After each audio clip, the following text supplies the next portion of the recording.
I guess my talk, because I looked through the program like a good attendee and discovered that I'm following Bree's amazing presentation. And so I wanted to build off of what she was discussing in terms of media affordances. And sometimes things work and sometimes things don't. So a little bit of coverage on a study that we published last year about why and how we have been looking at the concept of presence in communication, and particularly persuasive communication, in which we are interested in changing attitudes and behaviors of users through the presence experience.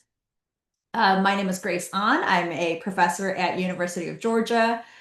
This is my 15th year there, so I've been there for a little bit. And I direct the Center for Advanced Computer Human Ecosystems with the acronym CASH. And we are interested in looking at immersive virtual experiences in different domains and how they change people's attitudes and behaviors, either solo experiences or social VR experiences that pertain to what you can get people to understand in virtual experiences in different ways that we can't really deliver with traditional materials. And so it relates back to what Bree was discussing in terms of technological affordances and how they allow us to interact with each other in different ways through different modalities. So just a quick overview of some, I guess, different assumptions and orientations of either if you are technologically deterministic versus media affordances, which tend to be far more relational and dynamic between how users determine the use of technology. So rather than technology causes behavior change, you would understand it as the relationship of users and technology features determine this relationship. So rather than saying technology is addictive, users do have much more control over the tech use, and technology is not like magic, but it's a useful tool where users choose how to use these technology features and determine their utility. And so it's much more human-centered than technology drives a certain attitude and behavior. So just a quick recap of what you all have been learning in the past half an hour. And the way that we would view mediated worlds inclusive of these immersive environments is that there's a combination of user traits, device features, and then also situational context. And so the sort of these tripartite relationships between these elements determine how we perceive technology and its content within, and how that continues to impact our attitudes and behaviors, not just in VR, but also outside of it. And needless to say, presence is a very popular variable that is often studied. And to date, it's often been sort of conceptualized as you get some sort of a XR exposure, whether it's VR, mixed reality, augmented reality. You experience presence, and then that leads to some sort of an intended outcome. And so it has been rather linear in the sense that we assume that you get some sort of exposure, you experience something in the middle, and that's presence. And as a result, you tend to associate a lot of the intended outcomes as a result of that presence experience. But as we like to say in social science, it's very complicated. It's always complicated. Because sometimes presence will work in intended ways and sometimes it will not. So I wanted to discuss a little bit of what makes presence relevant in certain situations and why does it make it presence a little bit irrelevant in other situations. Cover a few studies as examples or case studies, and then we'll discuss where to go from here. So in Matt Lamard's 2018 study that covers 25 years of presence studies, I think, across a different range of domains, so not just in communication, but also in computer science and engineering. You can see there's a huge uptick in the number of presence studies that cover presence as a variable, and his graph goes from 1950s all the way into 2015. So you can see that there's a huge surge in the way that scholars have looked at presence. So there's a academic interest that has, I guess maybe it's around like in the late 1900s, as my kid likes to say that I'm born in the late 1900s. So what do I know about the 2000s? But there's a huge uptick in the way that people have considered presence and in their interest of covering presence as a scholarly variable. And over the past, let's say, 10 years since Matt Labard's study kind of left it within that period, up until 2022, presence has become even more popular, particularly in the field of communication. So we looked at the top tier journals of communication science and communication scholarship that are relevant to this area of extended reality and looked at three different time periods. So from 1990 to 99, 2000 to 2009, and then 2010 to 2022. So you can see that there's a huge uptick in overall presence publications and how we are interested in this concept of presence. So people are realizing that how people experience virtual experiences, virtual environments, determine the way that we process the mediated content and the way that we are impacted by it afterwards. So there's a huge sort of this upward trend of people interested in this area. And what we also notice is that in the past, we've often focused on presence in that linear fashion where you get some sort of presence experience and then all these outcomes are sort of coming as a intended outcome of communication. And there's a little bit more of a interest that is growing as presence as process variables instead of looking at presence as just the outcomes. It's not just VR equals presence and that's just good. We're looking at presence as a process of experiencing some sort of an outcome that is intended. So it's a psychological mechanism of us getting to the point where we are intending to change certain attitudes and behaviors. And so you can see sort of that shift in which we had initially looked at presence as only the end result, but we are now interested in a little bit more of a complicated outlook or an orientation or I guess the scholarly approach to presence where we're looking at it as a mediating variable or a moderating variable. Um, but we also notice that in the 30 years that we've sort of spanned that literature, there's a proliferation of presence as a variable, and every scholar is trying to define presence in a different way. And so we actually found 32 different types of presence. I don't know if you can actually read this. It's presence, co-presence, mediated presence, connected presence, embodied presence, parasocial presence, cooperative social presence, and the list goes on and on and on. Human presence, perceived social presence, co-presence. It has 32 different types of presence. So that is a lot. And so at this point, you have to really start asking ourselves, does this fragmentation of theoretical approaches lead to a lower utility in the concept of presence? Now, is it fragmented so much that it really stops having a lot of theoretical impact in the way that we had intended?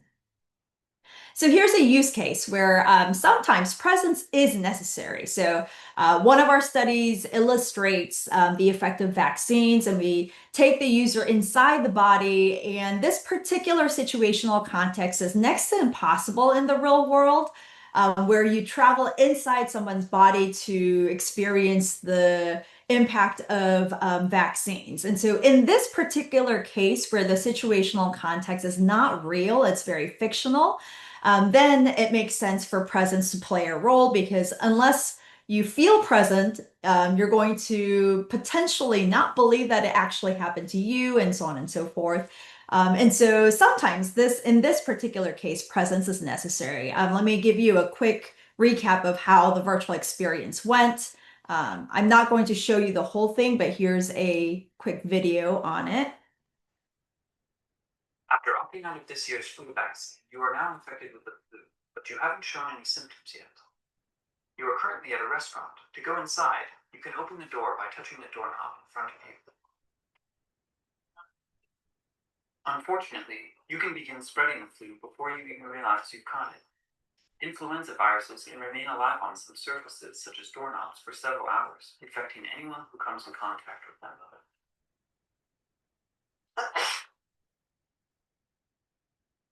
When you sneeze or cough, influenza viruses can spread to others through tiny water particles. This is one of the primary ways that the viruses spread, and even though you may get over the flu in a week or less, some people will get seriously ill, and some people are at risk for serious complications from influenza. Notice the green halo surrounding the people in front of you. These people were infected with the flu virus after you sneezed. Let's take a closer look at what happens inside their bodies when the virus invades. You will now shrink to the size of a single human cell to follow the path of the flu virus inside the human body. Press the highlighted trigger button on the controller to shrink to the size of a cell.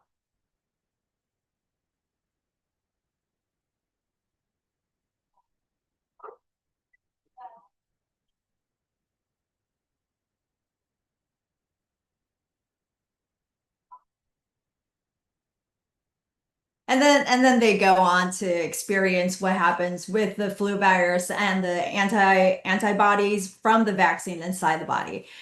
So in this particular case, we did find that spatial presence is sort of that main driver of a lot of the involvement and how people perceive threat and self-efficacy and ultimately behavioral intention. So it turns out that it's not just fear and guilt that lead to these behavioral intentions, but efficacy that is paired with the threat and these paired and these health messages. So you can't just threaten people to change behavior. It actually goes back to, do people feel like they can make a difference? And one of our effective ways of dealing with this in these virtual worlds was through the concept of virtual time travel. So if you give them the ability to travel back in time so that they can fix their present day behavior, that leads to behavioral intention, but you have to feel spatially present in that particular experience in order for that to activate the rest of the variables that lead to behavioral intention. And then sometimes presence really isn't necessary. In this particular case, we were looking at hurricane and disaster preparedness. And so humans tend to be really good at distancing ourselves from risk, and particularly the psychological safety that people feel within the walls of their own home.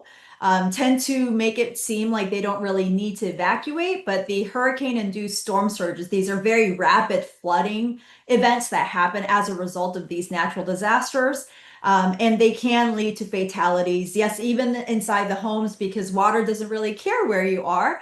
And the question that we wanted to ask was, how can we heighten the risk perception and the mitigation intentions within this virtual home that we designed? And because it's one of these things where, you're inside your own home, it doesn't really necessitate this experience of presence where the situational context is sort of normal enough within your everyday and daily experience that spatial presence itself doesn't necessarily drive all of the variables that ultimately lead to attitude and behavior change at the end. So here's a quick example of what that world looked like. Force winds reached the Outer Banks, the storm surge began to flood streets and homes. A hurricane in the virtual world. Oh no! It looks like the hurricane has knocked out power in your home. It's a lot more than a game. Now, there's a lot of uncertainty of what's how. Dr. Grace Ahn runs the Center for Advanced Computer Human Ecosystems at the University of Georgia. She says using VR to convey the dangers of a hurricane is as effective as experiencing one in real life. A storm surge combined with normal tides can increase water levels by 30 feet or more. So I wanted to put on the goggles for this. So he goes on to talk about the good things about the VR experience. Now, what we were really interested in is, how do we get people and users to believe that they actually own this home, so that when the home is ultimately destroyed by the flooding event, that they feel this, similar levels of despair and loss. And we focused on the variable of psychological ownership. So how do we get people to feel like they are the owners of this virtual home that experiences disaster? And so psychological ownership as a concept, it describes the feeling that users feel that when they perceive that something belongs to them. It is actually a biologically an evolutionary driven feeling, perception where you feel like that's mine.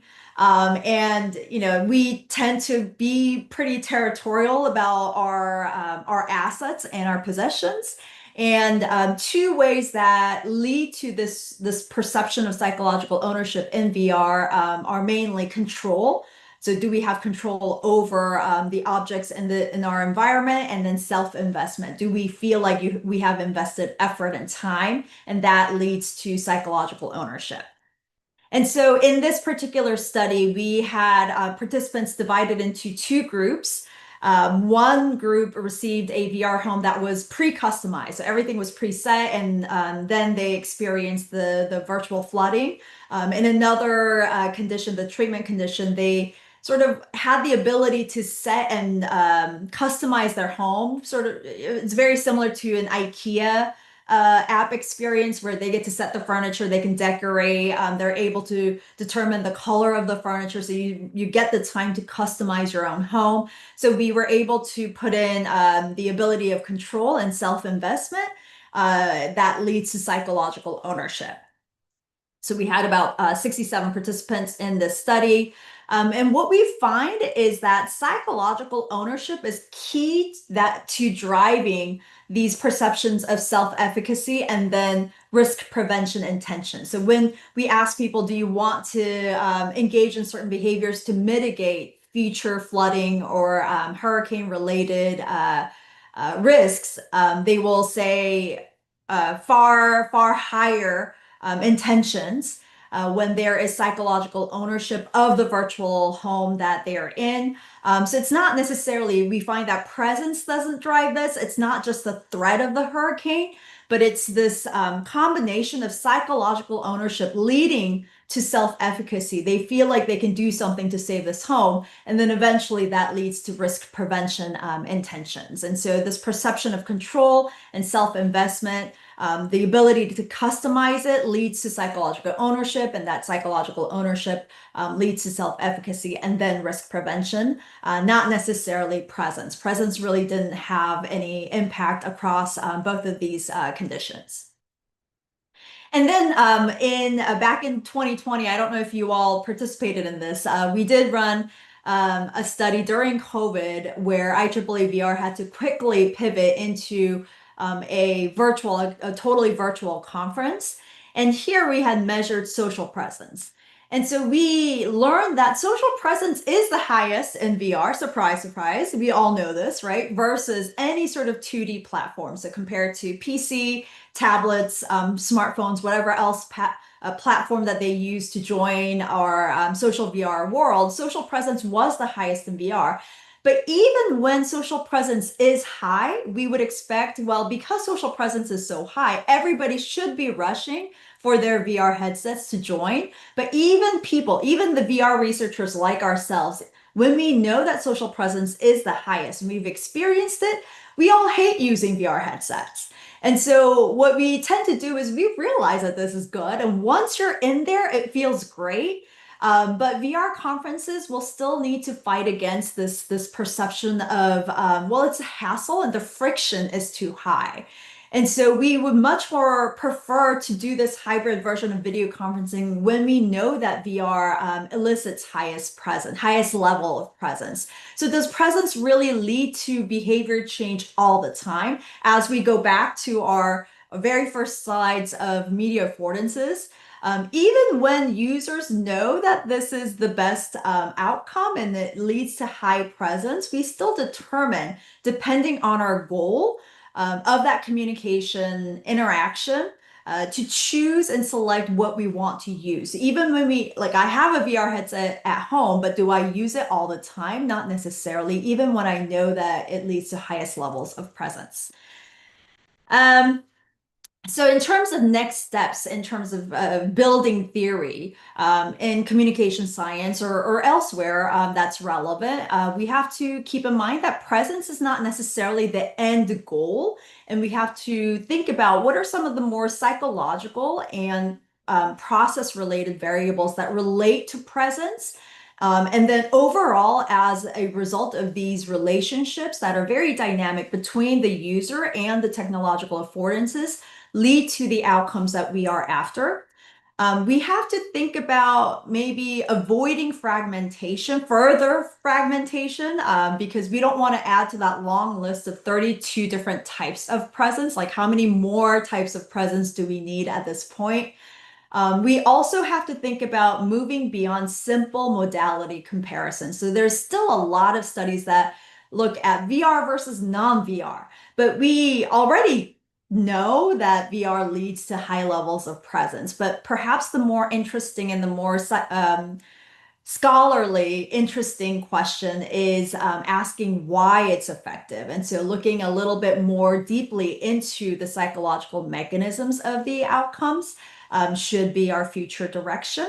And we tend to think that positive or there's a positive bias towards presence where we think that presence is always good, but this is also a question that we need to ask ourselves: is presence always good for the end outcome that we are interested in? So we're almost preconditioned to think XR leads to presence and presence leads to some sort of a positive outcome, but we do need to consider depending on different communication goals, are there instances like learning where there has been a growing body of literature that demonstrates that presence may not always be good for learning outcomes. And so is presence always good for communication or persuasion is a relevant question.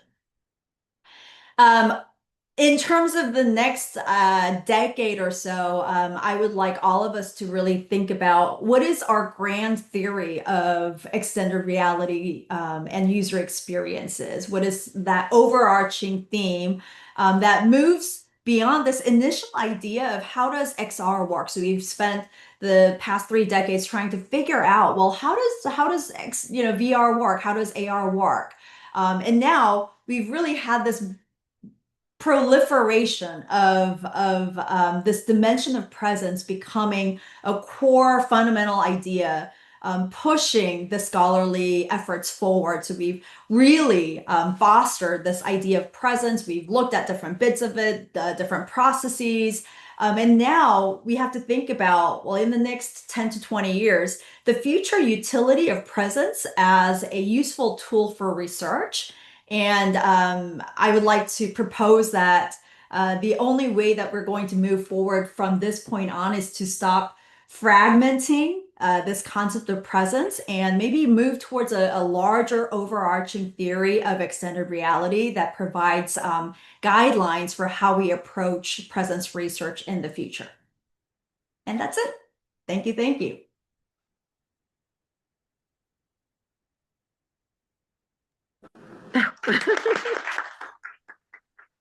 Okay, so we have time for at least 1 or 2 questions. I think hopefully it seems clear to everybody that this session is turning towards the users, right? We've talked a lot about what we as scientists find interesting, but I think we've got a mirror now to look into as to why people would want to use this. Do people have questions? I'm looking at Yi-Chen, for example, and Francesco, especially people who are at an earlier stage in this process of their research. Do you have some questions to Grace? Putting you under a microscope. But if anybody else has questions, it's also fine. Okay, I do have one quick question for you. So I think what I found particularly interesting is that we've heard about learning a couple of times today, but today was the word of persuasion. And we've heard a lot about the forcefulness of these realities, their ability to pull you in a direction. And so I really like this nuance between what we've heard about over the last 2 days of this, like the pull of VR, whereas on top of that, you're designing the experience to be particularly forceful, particularly persuasive. And I wonder, to me, that's not really worrying so much about the user, is how we can manipulate the user, right? A little bit. And I'm curious, I know that's pushing it a little bit far, but I'd be curious to hear what you think about in terms of the ethics of how we use this technology to persuade people. So I know you had to, so you said a bit about that, but it'd be great to expand on that. Yeah, there's a fine line between manipulation and persuasion. And so manipulation often involves some sort of a deception where you're not really telling people the bottom line of what you want, whereas persuasion would involve some level of internalization of the reasons of why they need to change it. And so these VR experiences do need to be designed in a way that allows people to understand the justifications for why they need to change a particular behavior and they need to internalize it. So they're the ones, they are the agents driving their own change as a result of experiencing maybe different, different outcomes of their current day behaviors. What VR is really good at is to link that causal relationship, right? So if we have present day behaviors that lead to future consequences, either positive or negative,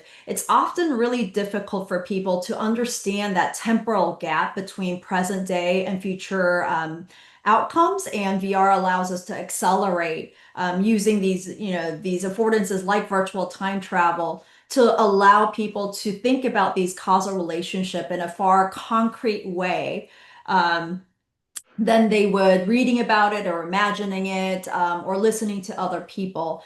And persuading people to do something is actually really hard.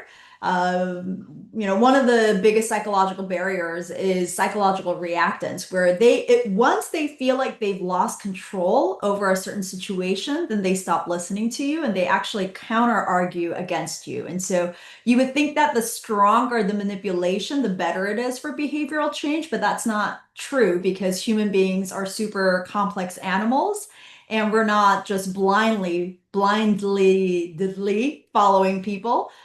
We need to be able to justify that and internalize those reasons for behavior changes. So it was the perfect answer because I wanted to link that to what we heard yesterday from Mel with his police inquiry observation. It was very similar, but you put it in a nutshell, which was really useful. So it helps everybody remember what we heard about yesterday. But also, just in general, I think that we've talked about this idea of having parallel realities. We've had the idea of I was sort of piggybacking on mechanisms we have from infancy, this ability to simulate other realities, and that those can coexist with the current one. So everything you were saying was really helpful to connect some of those dots. So I want to thank you. Unless there's a burning question in the room, would you mind if people emailed you if they have questions that come after the fact? Sure, sure. Fantastic. Well, then I will thank you very much.